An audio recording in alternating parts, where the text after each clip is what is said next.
Всем привет, дорогие друзья! Вы на канале Камин-Дом, и с вами его ведущий Масис. Сегодня мы с вами поговорим о том, как подойти к вопросу подбора отопительного устройства и на что стоит обратить внимание. Давайте начнем с базовых вещей. Прежде всего, все отопительные устройства на российском рынке, которые продаются, имеют сертификацию, и у них в тех характеристиках заявлена тепловая мощность. Она может быть заявлена как максимальная, так и номинальная. Номинальная мощность – это та мощность, которую может выдавать устройство в нормальном режиме работы. То есть это тот момент, когда прошел интенсивный этап горения, и у нас либо устройство переведено в нейтральный режим, либо в длительное горение. И вот в этом промежутке времени мы получаем номинальную тепловую мощность. Вот на нее стоит обращать внимание. Также указывается максимальная мощность.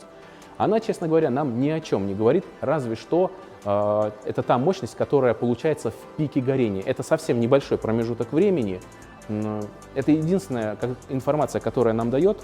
Мы понимаем предел возможностей печи. Это точно так же, как и на автомобилях на спидометре указывают стрелку, там, крайнее положение, там, допустим, 220 км в час. Понятное дело, что мы на автомобиле не развиваем такую скорость на загородных трассах. Мы набрали в среднюю скорость 90-110 км в час и едем по загородному шоссе. Точно так же с печами-каминами.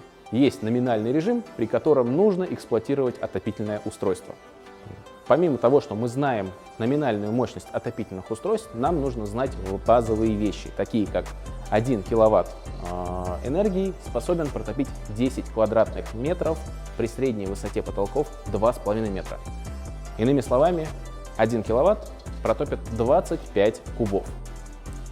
Зная эти характеристики, мы можем с легкостью высчитать площадь нашего дома и сделать выборку отопительных устройств, которые будут подходить по мощности к нашему дому.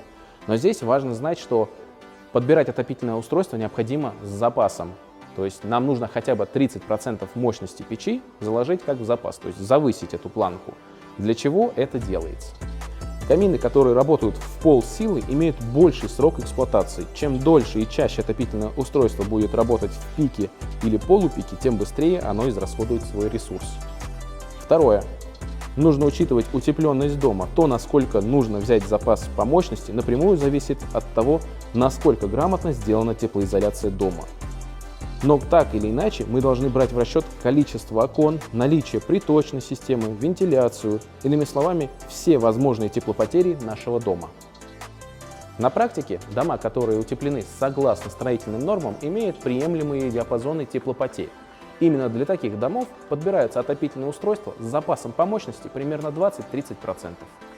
После того, как мы разобрались со всеми нюансами, которые были выше изложены, мы рассчитали на бумажке для своего дома, какая мощность с запасом отопительного устройства должна быть, перед нами встает выборка отопительных устройств. Точнее, следующий вопрос перед потребителем – это тип отопительного устройства. Тут немного сложнее. Существуют печи-камины, печи отопительные, отопительно-варочные, теплонакопительные, изразцовые, длительного горения, буржуйки. Вроде все. Сейчас по каждому типу отопительного устройства в двух словах проговорим, чтобы у вас появилось понимание, то или не то, что из этого вообще вам подойдет и для чего оно. Характерная черта печи-камина – это наличие дверцы со стеклом, чтобы можно было любоваться красотой живого огня. Отопительные устройства. Как правило, это стальные печи без стеклянной дверцы небольших размеров. Отопительно-варочные говорят сами за себя. Это печи, у которых есть варочная поверхность, возможно наличие комфорок, а также духового шкафа. Теплонакопительные.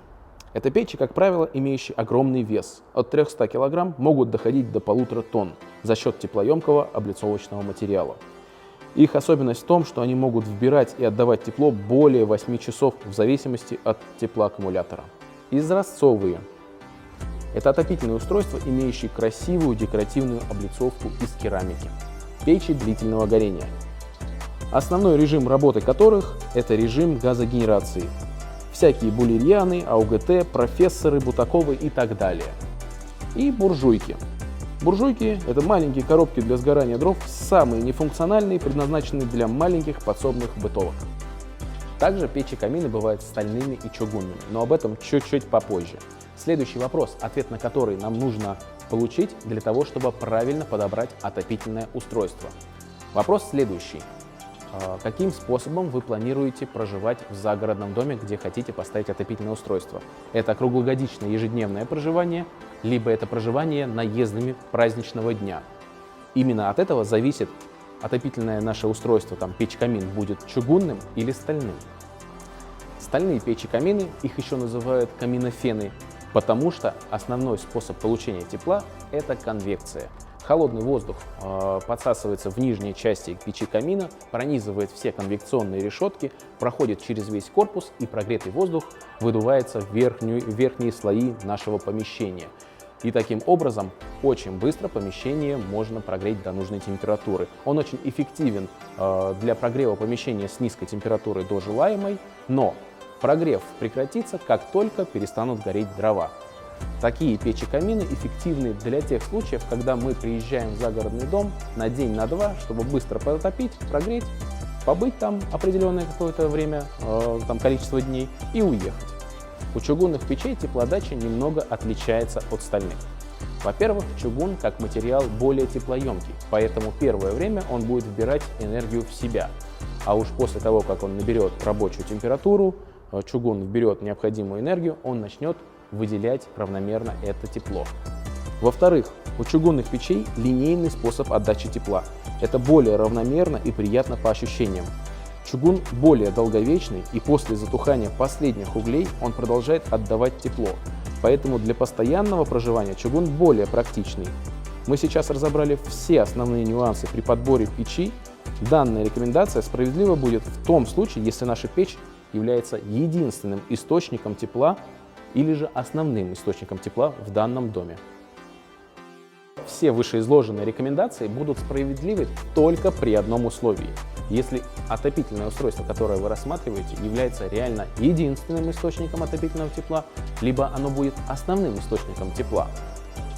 В случае, если у вас с отоплением нет проблем, у вас есть электрические конвекторы, либо газовое отопление, и вы прежде всего рассматриваете камин как эстетическую составляющую вашего дома, то руководствоваться нужно следующим. В первую очередь подбирайте камин, исходя из вашего личного впечатления. Вот что вам больше всего визуально понравилось, вот это и подбирайте. Но при этом не забывайте обязательно делать расчет по мощности.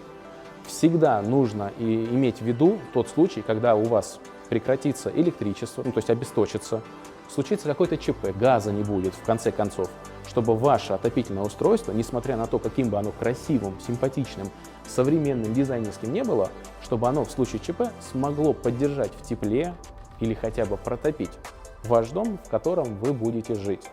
Поэтому в первую очередь руководствуйтесь визуальными предпочтениями, но не забывайте при этом о технических характеристиках, которые должны проходить по запасу мощности для вашего помещения, точнее для площади вашего дома.